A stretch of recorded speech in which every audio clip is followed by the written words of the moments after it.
ভিডিওটি ভালো লাগলে অবশ্যই আমাদের চ্যানেলটিকে সাবস্ক্রাইব করে রাখবেন। পার্থ গ্রীষ্মের ছুটিতে শহর থেকে দিদার গ্রামে এসেছে। সকালে ঘুম থেকে উঠে দিদার হাত ধরে সে নারকেল গাছের নিচে দাঁড়ায়। দিদা বলে, তোর ঠাকুরদা এই গাছ লাগিয়েছিল, তুই বড় হলে এই গাছটা তোর হবে। পার্থ খুশি হয়ে নারকেল গোনে। রাতে দিদা ঘরের ভেতরে আর পার্থ জানালার পাশে বসে গল্পের বই পড়ছে। হঠাৎ নারকেল গাছ থেকে খট শব্দ হয়। পার্থ জানালা দিয়ে দেখে কিছু একটা ছায়াময় বস্তু গাছে উঠছে। পরদিন সকালে দিদা দেখে 3টি নারকেল গায়েব।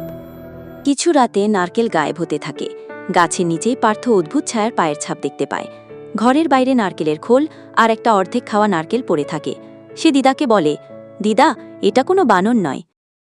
চাঁদের আলোয় গাছপালা ঘেরা জায়গায় কাপড়ে ঘি লাগানো ছিল, পাশে নারকেল রাখা, আর কোণে একটা ছোট ক্যামেরা। রাতের অন্ধকারে একটা ভৌতিক রূপ এলো, পা পিছলে গেল, একটা ঘণ্টা বেজে উঠল। ক্যামেরাটা তোলার সময় তার মুখ দেখা গেল, এক দুঃখী আত্মা। একটি ভুতুরে মেয়ে যে আগে চোর ছিল, সে তার আত্মার কথা বলছে। সে বলছে যে সে খুব ক্ষুধার্ত, কিন্তু কিছুই খেতে পারে না। দিদা আর পার্থ তার কষ্ট দেখে মায়া দেখায়। দিদা বলে যে যদি সে আর চুরি না করে তাহলে তারা রোজ তাকে একটি করে নারকেল দেবে। ভূতনি আর চুরি করে না। প্রতি রাতে তারা এক নারকেল রেখে দেয়। ভূতনি আসে, খায়, একবার হাসে।